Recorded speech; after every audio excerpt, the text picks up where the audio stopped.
Paz do Senhor, querido irmão, querida irmã, amiga, eu sou o evangelista Rubenson Mundel e estou hoje aqui para ministrar a 11ª lição da Escola Bíblica Dominical na classe dos jovens. As 10 primeiras videoaulas estão aqui no meu canal, agrupadas em uma playlist para você poder facilitar a tua procura, a tua busca pelas aulas.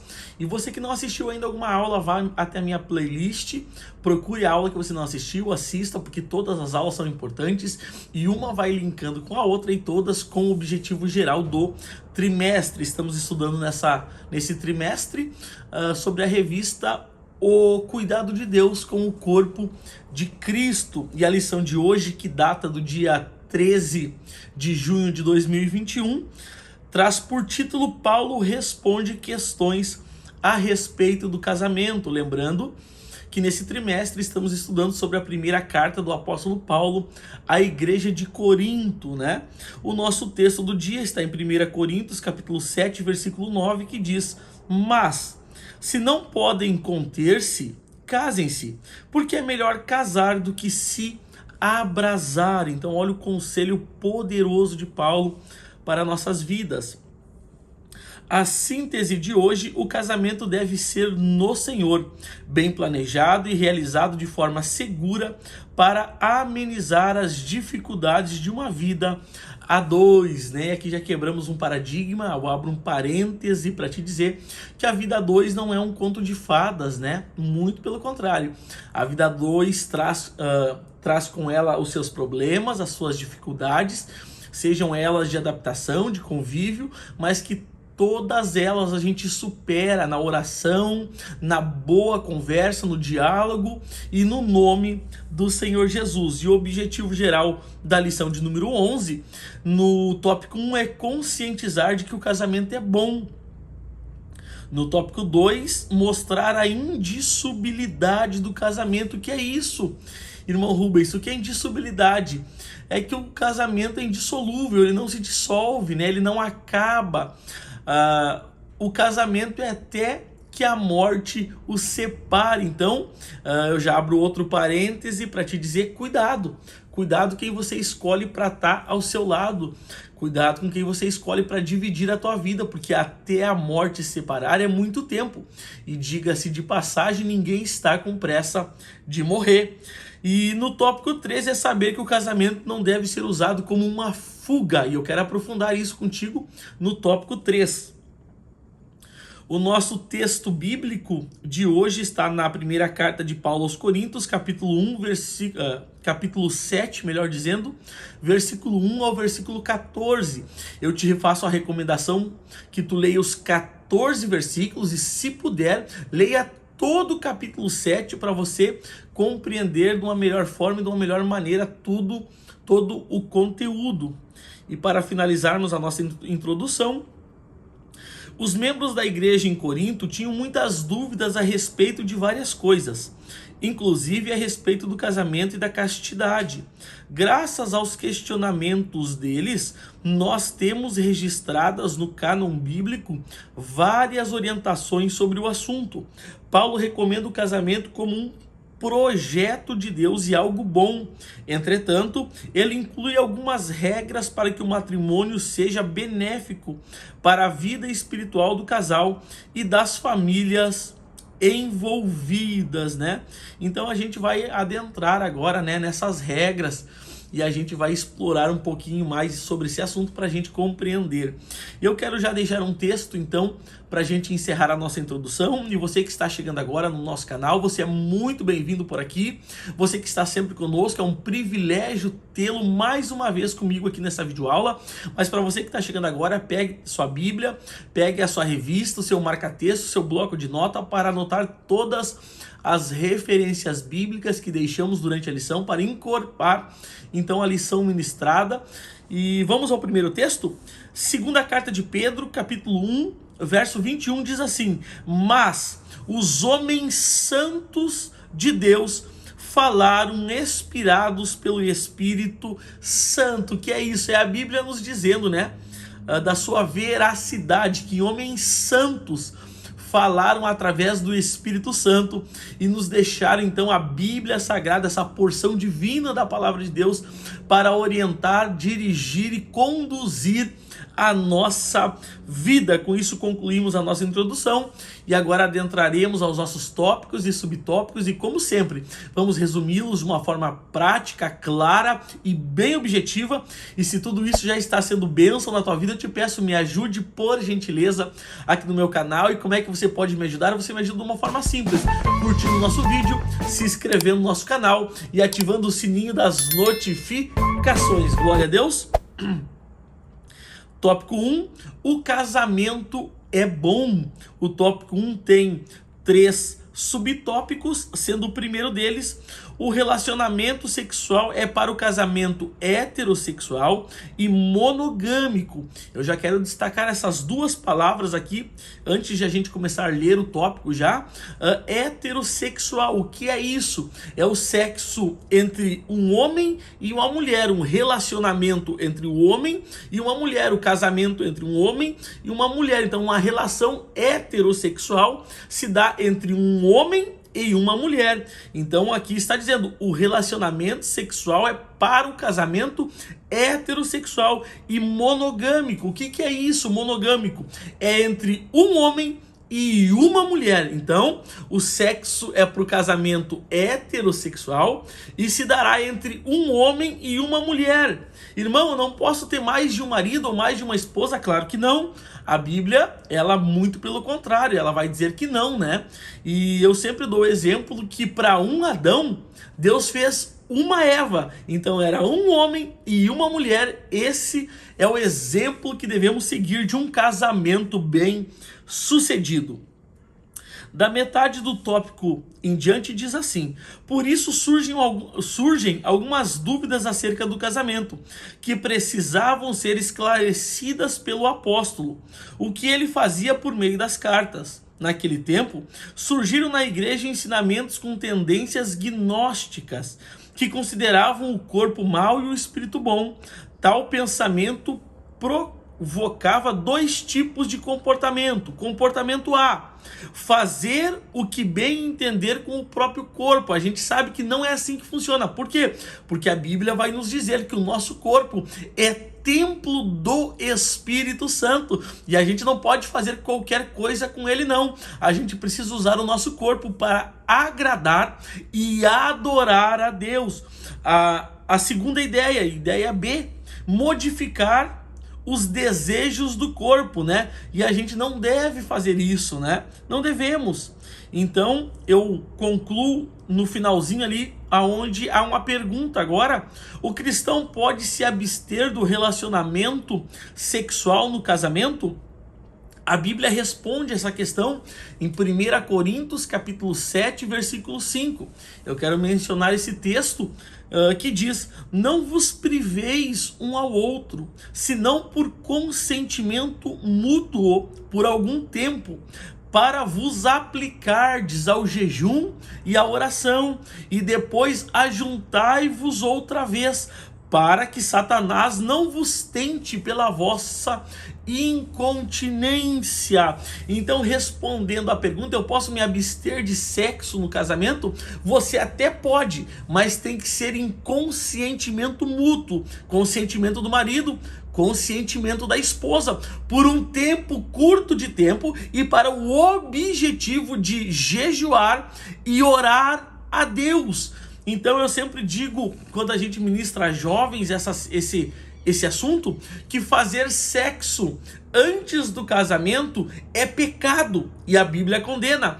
E quando eu ministro aos adultos, aos casados, eu sempre digo que não fazer sexo depois do casamento acarreterá isso em pecado. Por quê? Porque o diabo vai nos tentar pela nossa incontinência. Então, sexo antes do casamento é pecado. E não fazer sexo após o casamento também é pecado. Com isso, concluímos o subtópico 1, avançamos ao subtópico 2. Paulo recomenda o casamento.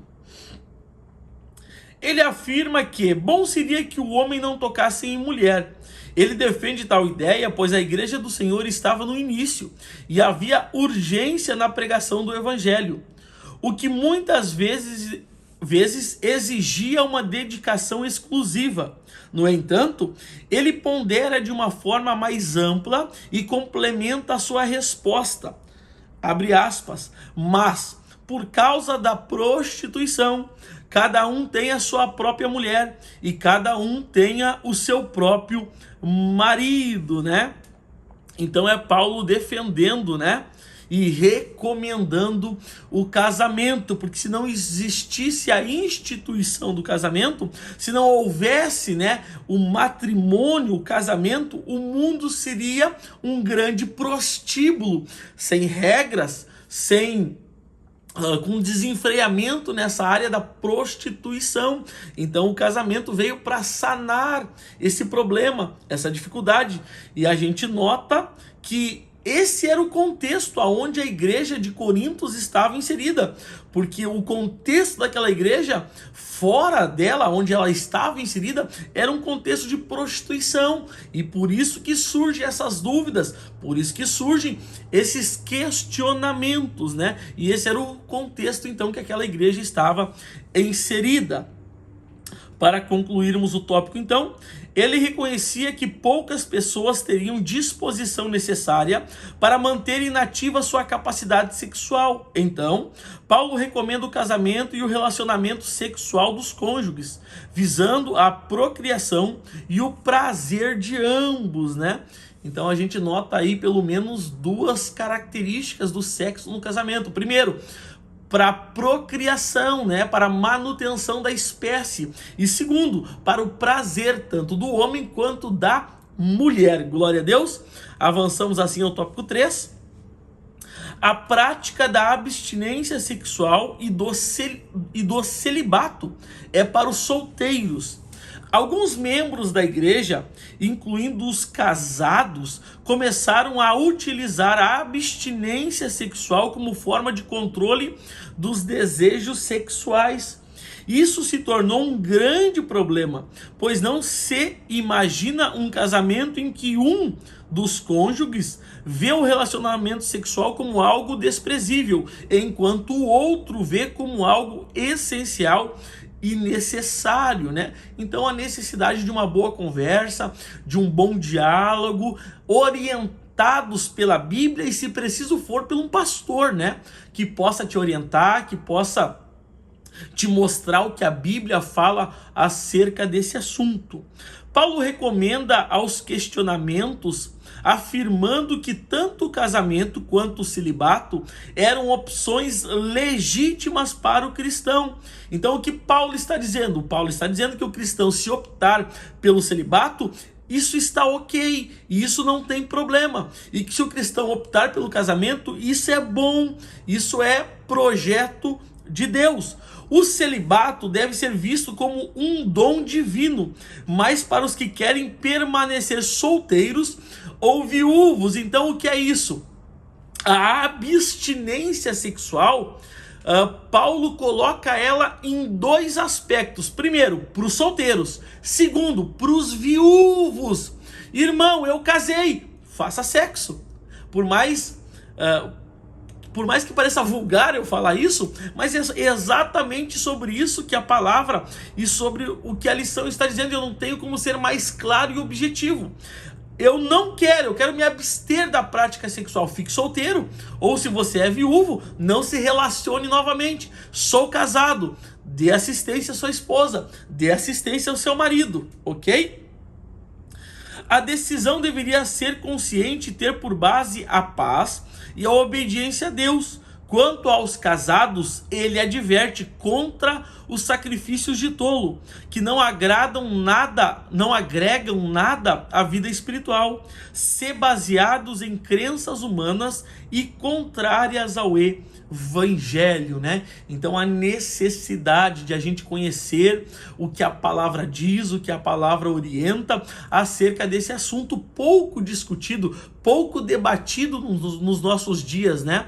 A gente nota que isso não é falado abertamente, de forma clara, de forma direta, porque se há daqui um pouco um receio, enfim. Mas interessante, muito boa essa lição de hoje. Olha quanto ensinamento, olha quantas ponderações já fizemos e tudo que já aprofundamos até aqui. Tópico 2. Tópico 2, a indissolubilidade do casamento. Eu quero aqui, baseado na indissolubilidade do casamento, eu quero falar sobre as três decisões mais importantes da vida de uma pessoa. Quais são as 3 decisões mais importantes? Primeira decisão, a decisão por Cristo. É a decisão mais importante que uma pessoa pode tomar. É tu decidir por Cristo, pela tua vida eterna em Cristo Jesus. Não há nenhuma decisão que o ser humano precise tomar mais importante do que essa, a decisão de aceitar a Cristo. A segunda decisão, de viver o propósito de Deus para mim e para a tua vida. Depois que eu aceito a Cristo, que eu tomo a decisão de aceitar a Cristo, eu preciso tomar a decisão de viver o propósito que Deus tem para a minha vida. E a terceira decisão mais importante da vida de uma pessoa é a decisão do casamento, porque o casamento, tu está escolhendo uma pessoa que passará o resto da vida ao seu lado. E por que viver o propósito é mais importante do que casar? Porque mais do que Deus unir pessoas, Ele une propósitos. Então eu entendo e eu compreendo pela Escritura que mais importante ainda que o casamento é tu viver o propósito de Deus para tua vida. Então, para a gente repassar, porque é didático, as 3 decisões mais importantes da vida de uma pessoa: a decisão por Cristo, a decisão por viver o propósito e a decisão por escolher a pessoa que passará o resto da sua vida ao seu lado. O tópico 2 também tem 3 subtópicos. O primeiro dele, o ideal original do casamento.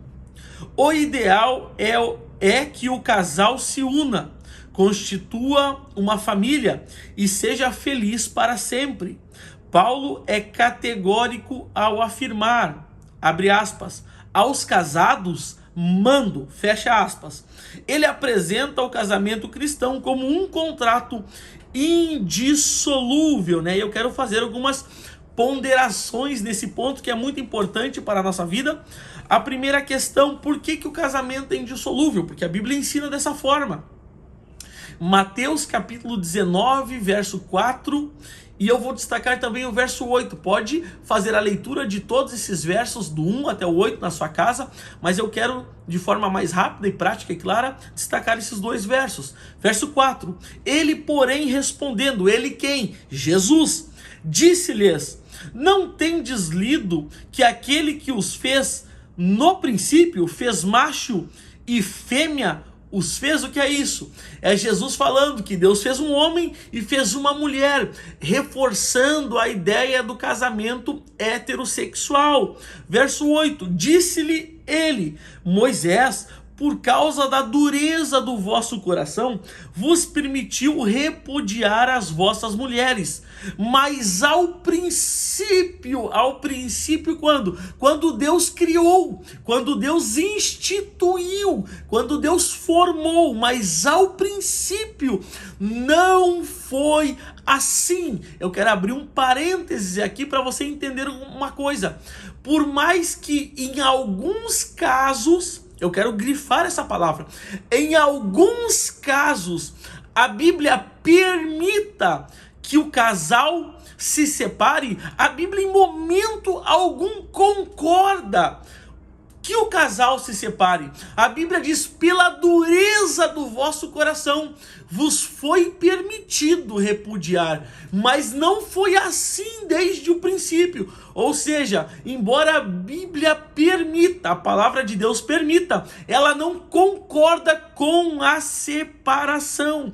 Quem sabe alguém vai dizer, mas irmão, esse homem é infiel, essa mulher é infiel, eu vou me separar, eu vou abandonar. Você vai fazer isso pela dureza do teu coração, porque quantas vezes somos infiéis com Deus Quantas vezes fazemos o que Deus não quer, o que desagrada a Deus, e Deus não nos deixa, Deus não nos desampara, Deus não nos abandona, ó glória! E a gente sim, pela dureza do nosso coração, faz isso. Então eu quero grifar e deixar claro que a Bíblia não concorda, embora permita. Amém? E outro texto que eu quero fazer uma exegese contigo é o texto de Gênesis capítulo 2, versículo 24, que eu julgo ser importante para esse momento da lição, que diz assim, ó.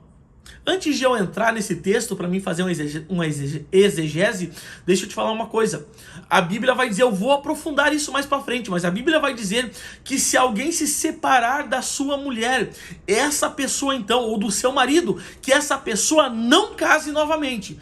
E que se desejar que ela reconcilie. Separou, eu optei pela dureza do meu coração em me separar. Então fique solteiro, não case. Eu vou aprofundar isso mais para frente. Mas antes eu quero fazer uma exegese desse texto, aonde diz assim, ó: portanto, deixará o homem o seu pai e a sua mãe, unir-se-á a sua mulher e ambos serão uma só carne. Primeiro ponto, eu vou separar em 6 pontos esse versículo para a gente, para melhor a aprendizagem de nós nesse momento e para você entender e compreender tudo que esse texto quer nos passar. Portanto, deixará o homem. O que quer dizer isso? Que quem deixa é o homem. Como assim? Não é o menino, não é o moleque, não é o garoto. Deixará o homem, ou seja, aqui fala de maturidade. Quem deixa pai e mãe não é menino. Quem deixa pai e mãe para se casar não é garoto, não é moleque. Quem deixa pai e mãe é um homem maduro, ok? Deixará o homem o seu pai e a sua mãe. O seu pai e sua mãe, o que é isso? É o modelo de uma família completa. O modelo de uma família completa se dá pelo homem, uma mulher e a sua prole. Então deixará o homem, alguém maduro, tá? Essa pessoa que é madura deixará o seu pai e a sua mãe, um modelo de família completa. E unir-se-á, o que é isso? Ele formará uma nova família a partir dele, da sua esposa e da sua prole. Então, um homem maduro deixará um modelo de família para formar uma nova família, a exemplo da que ele deixou. Aleluia!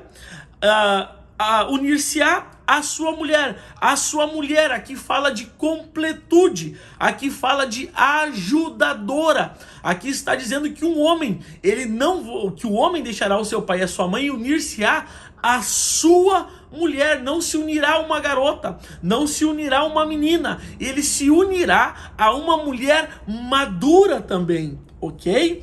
E serão ambos, o que é isso? Um processo contínuo de aprendizagem, de amizade, de confiança, ok? E serão ambos uma só carne, o que é isso?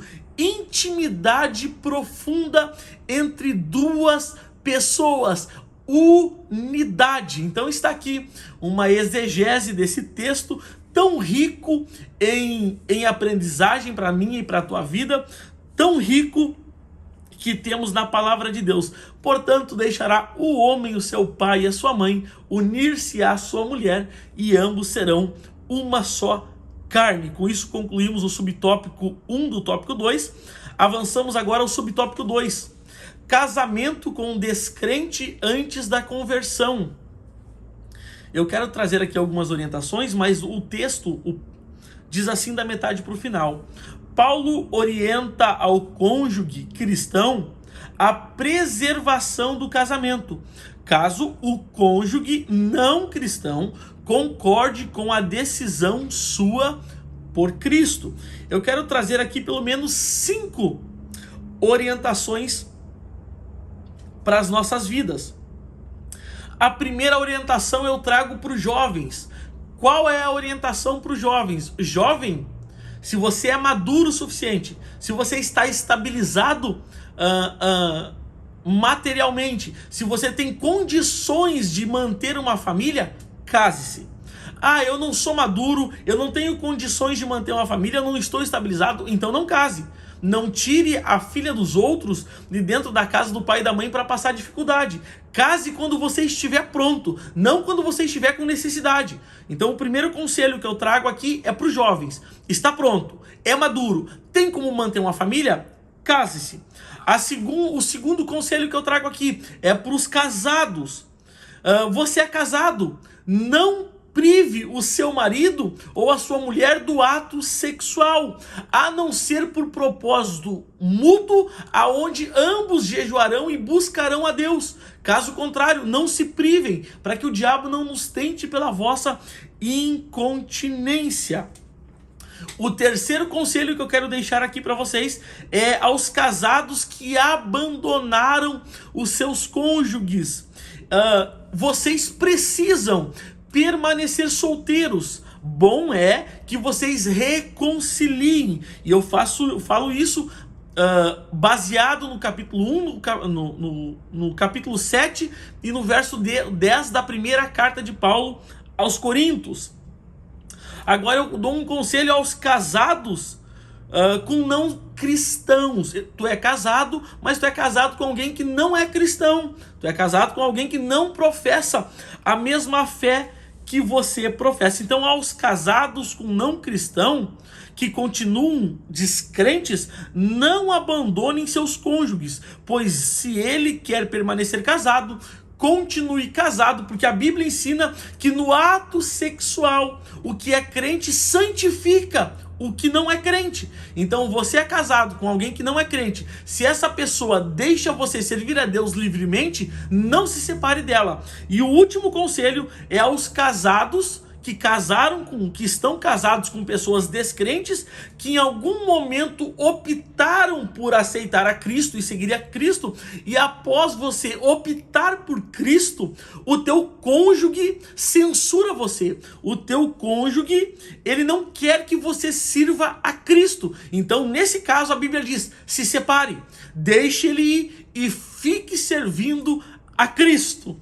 Glória a Deus. Olha quanto ensinamento, olha a profundidade desse ensinamento bíblico fundamentado na palavra de Deus. E se tudo isso até aqui já está sendo bênção na tua vida, eu te peço, por gentileza, me ajude aqui no canal. E como é que você me ajuda? Você me ajuda curtindo o nosso vídeo, se inscrevendo no nosso canal e ativando o sininho das notificações. Glória a Deus. Subtópico 3. O divórcio não faz parte do plano original de Deus. Os coríntios precisavam de instruções específicas a respeito do casamento e do divórcio, pois estavam vivendo em uma sociedade de padrões morais contrários às escrituras sagradas. Deixa eu abrir um parêntese aqui para te falar uma coisa.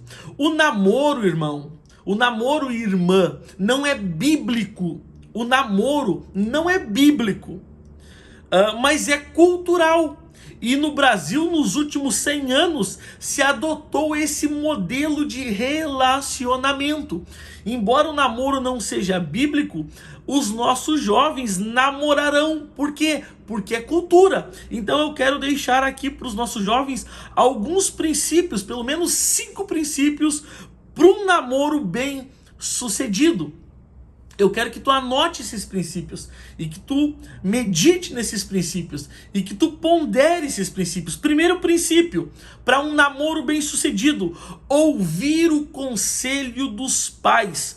Querido jovem, adolescente que me escuta, os seus pais, quem sabe, não sejam perfeitos, mas eles sempre vão querer poupar vocês de decisões erradas, que trará no futuro choro, lamento e tristeza. Então o primeiro conselho e o primeiro princípio para um namoro bem sucedido é escutar os pais. O segundo conselho para um namoro bem sucedido: o namoro deve ser com uma pessoa de caráter e de boa família. Você precisa, jovem, você precisa, adolescente, prestar atenção nessas pequenas coisas. Se quem você está namorando tem caráter, o que é caráter? É aquilo que eu sou quando ninguém está vendo. Porque ser crente, ser homem de Deus, ser mulher de Deus, quando todo mundo está olhando, é fácil. O problema é quando eu estou sozinho. O problema é quando não tem ninguém me vendo, quando não tem o pastor, quando não tem o líder, quando não tem o pai, quando não tem a mãe. Aí é que eu demonstro o caráter que eu tenho. Então, o segundo princípio, namorar alguém de caráter e de boa família. O terceiro princípio para um namoro bem-sucedido: o namoro precisa objetivar o casamento. Eu sei que nem todo namoro vai dar em casamento, mas nunca se faça sem a verdadeira intenção de casar-se. Se você começou a namorar com alguém, que esse propósito te leve ao altar, que você comece o namoro visando o casamento, não por necessidade, não por pressão, não porque teus amigos estão namorando, mas que você comece um namoro porque você tem sim o propósito de levar aquele menino ou aquela mulher pro altar. Pois, se o rapaz ou a moça está namorando sem a intenção de casar, você está namorando o marido ou a esposa de outra pessoa. Glória a Deus. E o quinto e último princípio, para não ficar tão longo esse vídeo, essa videoaula, o quinto princípio: o namoro precisa ser regada pela intensa busca de Deus e não pelos desejos carnais. Namoro é um preparo para o casamento. E que preparo é esse? É um preparo econômico, de juntar recursos para o casamento. E um preparo de busca intensiva pela presença e o propósito de Deus. Namoro não é para beijar. Namoro não é para ficar se amassando, se apertando. E muito menos para fazer sexo. Namoro é para juntar propósitos, para juntar recurso e buscar a Deus. Ô glória, você pode glorificar a Deus por essa palavra? Com isso então concluímos o tópico 2, avançamos agora ao tópico 3, que traz por título: o casamento não deve ser usado como fuga. Eu quero aprofundar um pouquinho isso contigo nesse tópico 3.